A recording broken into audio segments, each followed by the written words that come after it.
guy, Nee, NWB. Welcome back to Toronto Talk Sports. We're talking NFL right now, and this is the business end of the season. There's only 3 games left because I don't count the Pro Bowl. So it's championship weekend. AFC and NFC are going to find out who will represent in the Super Bowl in 2 weeks' time in Miami. And to discuss that and more, I've got Abriella, Sammy on my left. Thanks for having me. Thanks for being here. And I've got Courtney, Scarlett on my right. What's going on, guys? Good to be here. Now, let's not waste any time. Let's get straight into it. In the AFC, we've got the Tennessee Titans taking on Kansas City in Kansas City. And then later on Sunday afternoon, it's the Green Bay Packers going into Santa Clara to face my San Francisco 49ers. Now, this is interesting because this is the first time in 15 years, since 2005, that only one starting quarterback this weekend has a Super Bowl ring. Oh, wow. Now, people are going to say, oh, what about Jimmy Garoppolo? Yeah. But he won his ring in New England as a backup. Yep. So that's the technicality there. Now, Abriella, who's your tip to win the AFC Championship game this weekend? I'm going to go with the Chiefs. Yeah? Yep. They look good. They looked really good last week. I mean, I feel like everyone was counting them out, even though it was the first quarter. And then they came back and did their thing, and I think they're going to be hard to beat. They did start slow, and there were a few miscues on the defensive side which were punished by Houston. But once the offense started to catch balls, the wide receivers started to make plays, they got rolling, and they scored 51 points. That's quite an effort. Courtney, who do you see coming out of the AFC? Well, that's an interesting question. When it comes down to who's going to win the AFC Championship, look at 2 things. Well, number one, when we're looking at Tennessee, the key for them to win this game, they're going to have to run that ball. And what we've seen over the past couple of weeks with Derrick Henry just absolutely punishing teams. I think he's put up a total of 377 yards over the past 2 games. They're going to run the ball. If they're going to win this game, they're not only going to need to rely on Derrick Henry, we're also going to need to see Ryan Tannehill throw the football, which he's able to do. The past couple of games, I think he threw 88 yards against Baltimore. Was it 70-something against the Pats? We're going to need to see more of that because this is going to be a high-scoring game. But at the end of the day, when it comes down to the other side, when we look at Patrick Mahomes, Kelsey, Hill, and all the weapons that Kansas City has, I think it's going to be too much to overcome for Tennessee.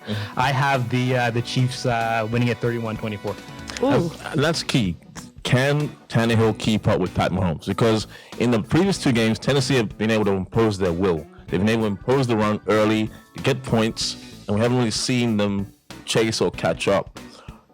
Ryan Tannehill hasn't really been pressured in this playoff series so far this season. He hasn't really had to play catch up. All he had to do is hand the ball to Derrick Henry, and he's done everything else. So it will be really interesting to see what happens if Mahomes and Kelsey, they click early and they're up 2 or 3 scores. What Tennessee do?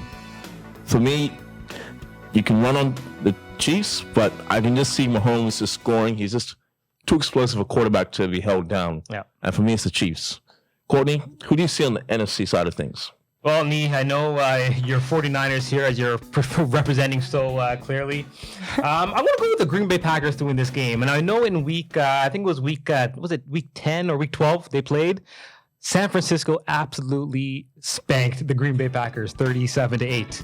Now, Aaron Rodgers, he had just a pathetic game, 104 yards, only 1 touchdown. He got sacked 5 times. We've seen what your San Francisco 49ers can do in terms of pressure.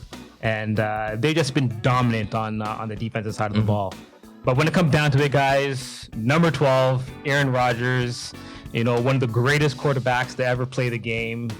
I think that this is his stage. I mean, the Green Bay Packers have only won 1 championship with Rodgers under center there, and this is their time to go and at least try to go to win their number 2.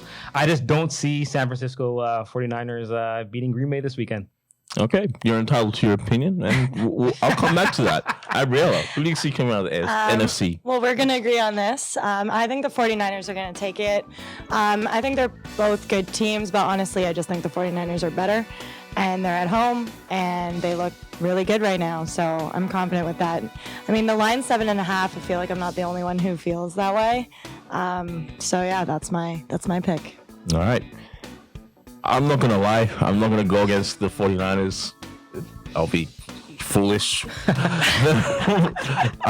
It would be. I mean, they've played pretty well this season up to this point. And one thing that has been missed is the fact that their players have been getting healthier and healthier since, say, week 16, week 17. They've had guys come back like Jakuski Todd. They've had Kwan Alexander come back in the linebacking core.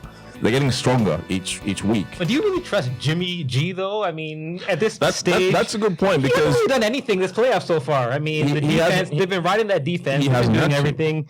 I mean, to look at the last game, I mean, Kirk Cousins put up better numbers than Jimmy G, and his numbers were pathetic. I mean, Jimmy G just hasn't done anything. That is a good point, Courtney, because Jimmy G did throw it away, and I feel that a better team would have punished the 49ers in the divisional round. Definitely. So ball security is key. Jimmy G has to look after the ball. That's one thing that Rodgers did very well against Seattle. But it'll be a different kind of pressure because the Seattle defensive line was banged up. Jadeveon Clowney was playing hurt. Yeah. Rodgers comes up against 4 guys who all had a sack. They all have that taste of blood from Kirk Cousins. They're going to want number 12 on the ground in that Santa Clara turf. The thing for me is, and you alluded to this before, when Green Bay went into Santa Clara earlier in the season, they got spanked 37-8. Yeah. They would have seen some tape. They would have been able to adjust. I expect the game to be a lot closer.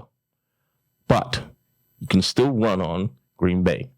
If Marshawn Lynch can get off the couch and score 2 touchdowns, you can run on Green Bay. Yeah. Respect to Marshawn Lynch. Look after your chicken. Very important. But I expect the game will be won. Yeah. It'll be go down to the running game because Rodgers, we know he's going to look for Adams, and 49ers will try to stop that. We'll see how much they can contain that. And the Packers, they're going to try and limit George Kittle. Yes. So for me, that's a pass. That's a push. It comes down to the running game. Can the Packers limit and contain the likes of Raheem Mostert, Tevin Coleman, and others? Yeah. And if they can do that, they got a good chance. But for me, defense always wins championships, and I've got to give the defense the edge. So what's the final score? What's the final score? I'm not going to give you that. I have it 23-20 for the Green Bay Packers. Oh, wow. Green Bay Packers against the Kansas City Chiefs in the Super Bowl. All right. Let's go. Let's go. Have you got final scores for the weekend? For the 49ers, I think it's going to be higher scoring than that, not as close. But 29-21 for the 49ers.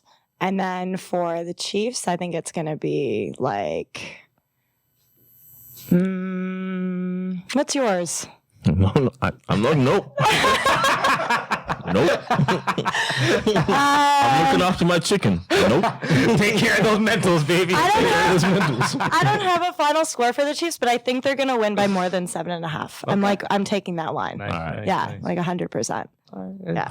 Well, there we have it. That's championship, conference championship weekend preview. Abriella, where can our listeners find you on social media? At Abriella Sammy and at Abriella Sammy Art. All right. And Courtney, how can they find you? You can find me at Courtney Scarlett Real Estate on Instagram and on Facebook. Fantastic. Well, there we have it. We'll be back next week to cover the Super Bowl. Hopefully my Niners are there, but if they're not, maybe I'll be at home, so you might not see me for a little bit. My name is NWB. You've been listening to Toronto Talk Sports and more. For the love of the six, let's connect. Thank you for watching. Please click the like button and leave us a comment with your feedback. And don't forget to subscribe with notifications to see more engaging and interactive content. Toronto Talk Sports and more. For the love of the six, let's connect.